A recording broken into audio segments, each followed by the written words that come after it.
Olá, meu amigo, meu colega de classe, de escola, de educandário, Jesus, educandário e de educação com Jesus.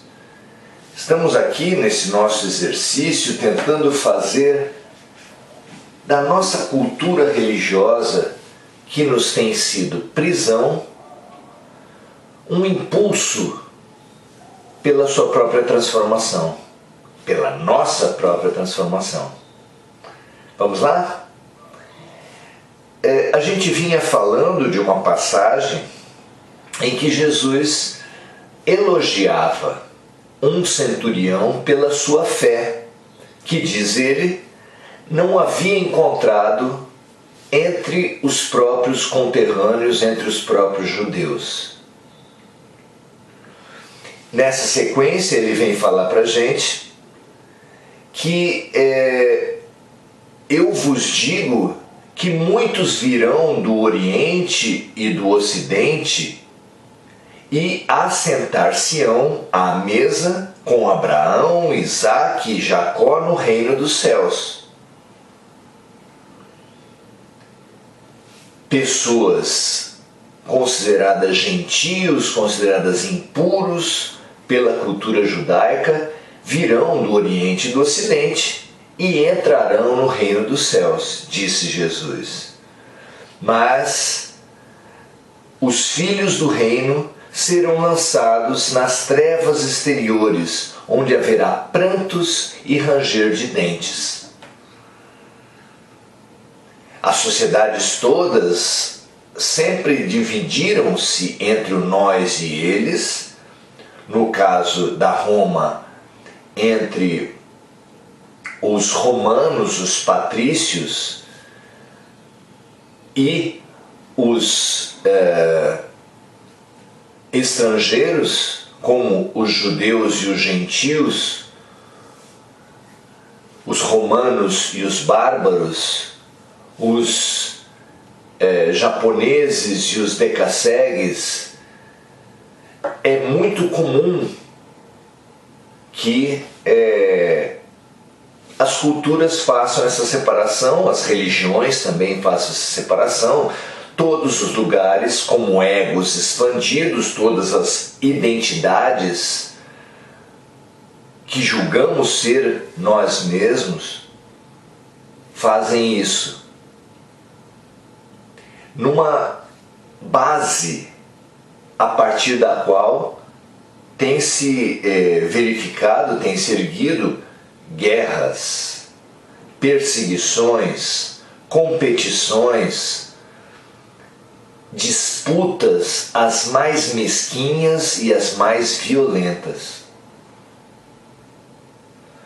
Jesus aqui nos fala que, apesar dele ser judeu, de ter nascido na Judéia, de ter convivido entre os seus conterrâneos, muitos que não o tivessem conhecido, que não o tivessem visto, entrarão no reino dos céus, vindo de todos os lados, de todas as terras, a exemplo do centurião, pelo seu bom coração, que é o que vai determinar essa nossa situação. O nosso coração, a nossa consciência diz o mesmo, que não é por rótulos que se conhece um produto, mas pelo seu conteúdo, não é mesmo? Nós temos nos obcecado, a humanidade toda, em montar essas hierarquias, não só de acordo com a raça e de acordo com a nacionalidade, mas também por beleza, dinheiro, poder, hierarquizando os homens e dando-lhes valor conforme estivessem nessa escala de beleza, padrão, de poder, de riqueza e assim por diante. Mas as Escrituras nos revelam que Deus não faz acepção de pessoas, que o Pai não faz diferença entre os seus filhos. Se os bons pais da terra não fazem, quanto mais quanto menos poderia fazer o Pai do céu. Mas mesmo assim a gente continua fazendo nós mesmos a diferença que Deus não faz, instituindo por nós mesmos hierarquias que não existem para os céus.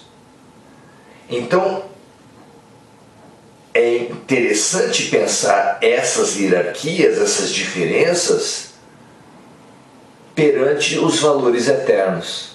A reencarnação nos diz que nós não somos nada disso que nós pensamos ser. Não somos brancos, negros, mulheres, homens, ricos, pobres.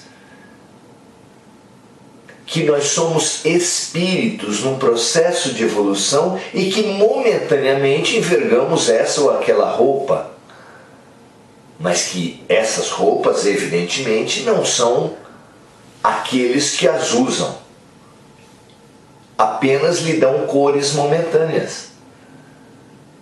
Mas além disso, talvez essa expressão Deus não faz acepção de pessoas, que pode muito bem ser encontrada como fundo moral dessa passagem que nós estamos estudando, para além disso, nós podemos ver o que a nossa cultura religiosa não tem visto até agora.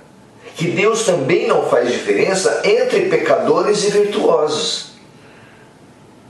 Como pensam as religiões que os pecadores vão para o inferno, os virtuosos vão para o céu. Ao contrário do que a gente vê nos próprios evangelhos.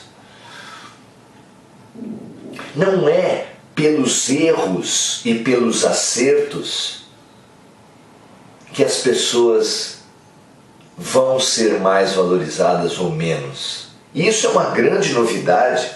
Deus não faz acepção de pessoas, mesmo a partir do pecado e virtude que as religiões têm propagado. Nós não somos melhores pelos nossos acertos nem pelos nossos erros, mas somos melhores por aquilo que fizermos daquilo que fizemos. Como assim? Os exemplos são claros. 2 grandes pecadores são mostrados no Evangelho, como Maria Madalena, a grande pecadora, e Paulo de Tarso, aquele que encontrou Jesus, que foi resgatado por Jesus às portas de Damasco, ainda trazendo em suas mãos o sangue, não só de Estevão, mas o sangue de inúmeros cristãos que ele tinha, direta ou indiretamente, confiscado, perseguido, julgado e assassinado. Esses 2 grandes pecadores certamente estarão na terra regenerada. São hoje nossos grandes mestres, apesar de tanto terem errado. Ou seja, os erros não fazem a nossa virtude. O que faz a nossa virtude é o que nós fazemos com as nossas experiências. No reino dos céus, certamente haverá pouco espaço para aqueles que, se achando virtuosos, não se desenvolvem, não se desafiam, não se propõem a maiores ganhos de solidariedade, de fraternidade.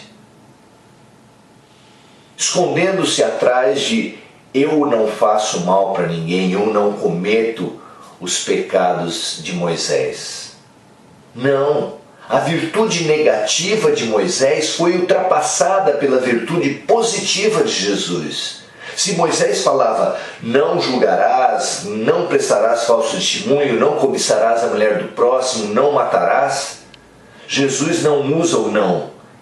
E ele tem a sua virtude afirmativa de amar a Deus sobre todas as coisas e amar o próximo como a si mesmo. Então, já não basta, desde 2000 anos atrás, já não basta a humanidade não errar.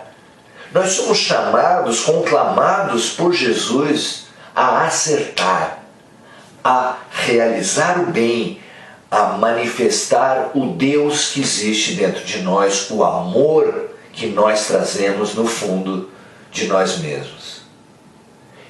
Perceber isso, entender essa questão fundamental, nos é de grande esperança. Nós que estamos na Terra por nossos muitos equívocos, nós somos aquela porção da sala de aula que foi muito mal em todas as provas, mas que a bondade da vida ainda aposta, ainda investe. Nós somos a classe de recuperação da humanidade. E se Deus é por nós, quem será contra nós? Se Deus apostou entre bilhões de espíritos em nós para nos dar essa chance nessa reencarnação, nesses últimos momentos da transição planetária, quem poderá ser contra nós? A essa questão, desafio que o Velho Testamento lança à humanidade, nós podemos agora, no nosso estudo, perceber que o grande desespero, mas também a grande esperança para, se Deus é por nós, quem será contra nós? É a resposta: nós mesmos. Somente nós mesmos podemos, com as nossas concepções, com os nossos preconceitos, nos reter, nos aprisionar e nos destinar lá onde haverá prantos e ranger de dentes, ou seja, um outro planeta de provas e expiações. Enquanto que irá para a regeneração, não importa o que tiver feito, não importa os erros que tiver cometido, aquelas pessoas que tiverem feito dos seus erros aprendizado, feito dos seus erros uma militância no bem, porque esses, além de lidarem melhor com os seus erros a partir da regeneração, a partir da reconciliação pelo amor, como fizeram Paulo, Madalena,